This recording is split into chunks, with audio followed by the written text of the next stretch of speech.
Contrary to popular belief and whatever condescending fairy tales you may have been spoon fed, you can in fact mess with Texas. The bumper sticker was always more slogan than law, really. A swaggering bluff shouted over Lone Star beer and barbecue smoke. And now it has been revealed as nothing but a cheap shot of bravado. Because when the orange bronze devil made a phone call, every last one of these blithering Republican idiots came crawling on hands and knees. They won't fight, they won't resist, they won't even feign independence. They'll just kiss the ring and whatever else they're told to kiss, then strut back to Austin calling it victory for the Republic. On August 20th, the Texas House passed a new set of gerrymandered redistricting maps, 88 to 52, handing Republicans an artificial advantage in 5 Democratic-leaning districts. Democrats fled the state, breaking quorum in an attempt to block the bill. It was their Alamo, their last stand in defense of the people's right to vote. But the gavel still fell and the maps went through. Not governance, conquest. And this is where the hypocrisy cuts deepest.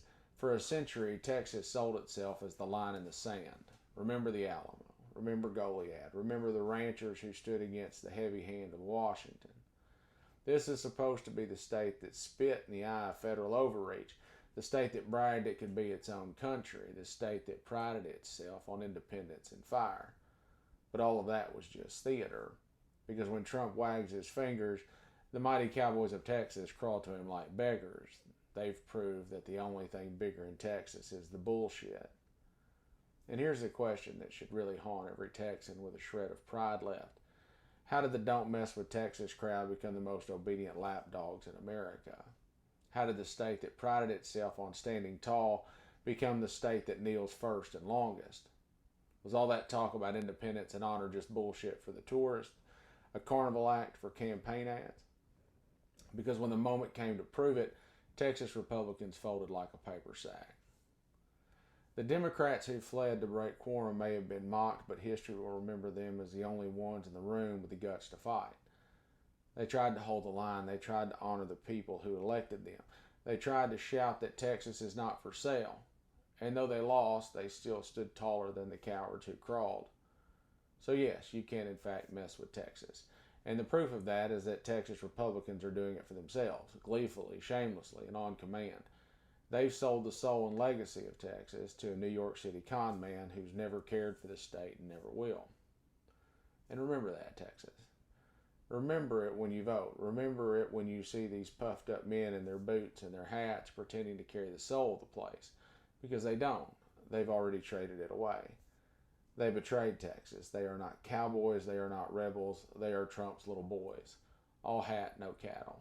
Governable cowards who sold Texas for a wink from a slick city boy that's living off of daddy's money. And that is a shame they should never be allowed to outlive. And when the dust settles, remember this too. Individual liberty was supposed to be the cornerstone of Texas. That was the creed carved into the stone, the anthem sung from every porch and pasture. And it wasn't Greg Abbott who carried that torch. It wasn't the hollow speaker Dustin Burrows or the Republican bootlickers drawing lines in secret. It was the Democrats who walked out. The ones who broke quorum, who gave the state the stiff backbones it was promised.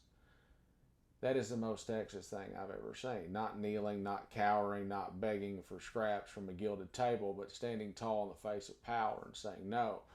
A middle finger to the establishment and the goddamn governor. That's the cowboy shit right there. That's the spirit that built the place. That's the defiance Texas pretends to own but is long since forgotten. So if you want badasses, don't look at Greg Abbott. Don't look at his yes men in boots and cheap suits. Look at Ann Johnson and Nicole Collier and James Tallarico and John Busey. Men and women who stood their ground. They are the legacy, plain and simple. They're the ones worthy of the cowboy myth because they didn't bow. They didn't crawl and they didn't sell. Defiance till death.